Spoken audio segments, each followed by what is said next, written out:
because of who and what you are, you're unable to say this. So I'll say it for you.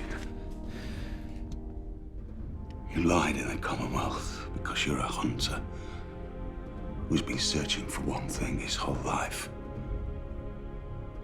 You survived so long without it. The fact that you may have found it terrifies you, but not as much as the fact that she's down there, buried in several tons of hurricane. And if you want to see her again, and you take my advice, you'd get down there and you start digging.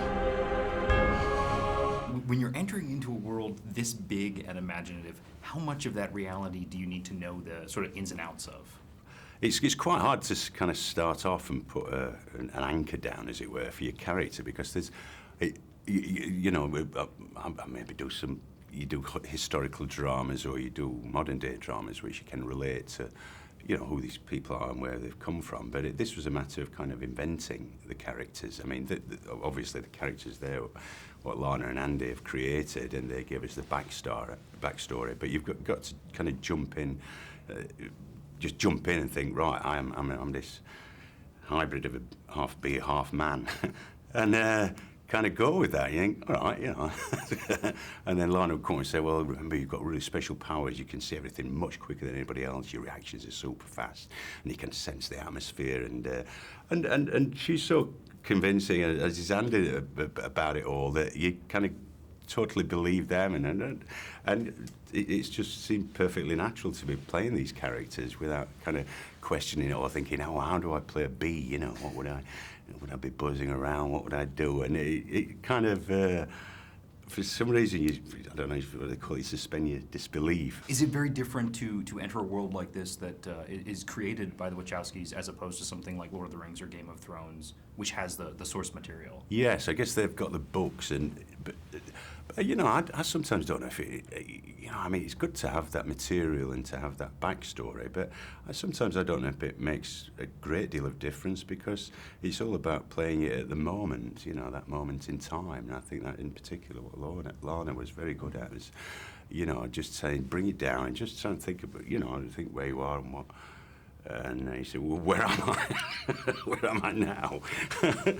You know, at first I think we're all quite mystified, you know, because it was such a complex, a very rich, complex kind of storyline with lots of layers and characters and planets and this and that and everything. And, you know, they explained that to us and made it easy for us. And, you know, it felt very natural in the end. And very exciting to be working with some visionaries like geniuses, I think, you know, that they've got this kind of non-conformist kind of attitude. They don't compromise. They just go for this very clear avant-garde kind of attitude, which is very exciting.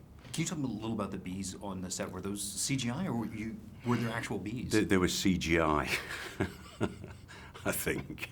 Yeah, there were lots of. I mean, they weren't there when we were acting, so we had to keep, you know, on looking but they actually, my house where I lived in Chicago, there's the old ramshackle house. That was, it's all covered in hives everywhere, and on the piano and on the sideboards, there's hives. And so, but somebody, I think they made about 50,000 bees, you know, and they had to put magnets on every one in order to be able to place them. So somebody had the job of putting about 40,000 magnets onto these plastic bees.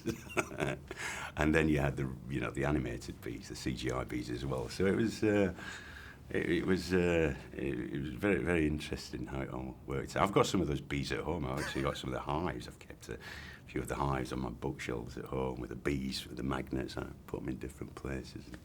People go, ooh. You should have told me the truth about why you wanted her. That planet belongs to me. Not anymore. Your Majesty, I have more in common with a dog than I have with you. I love dogs. I've always loved dogs.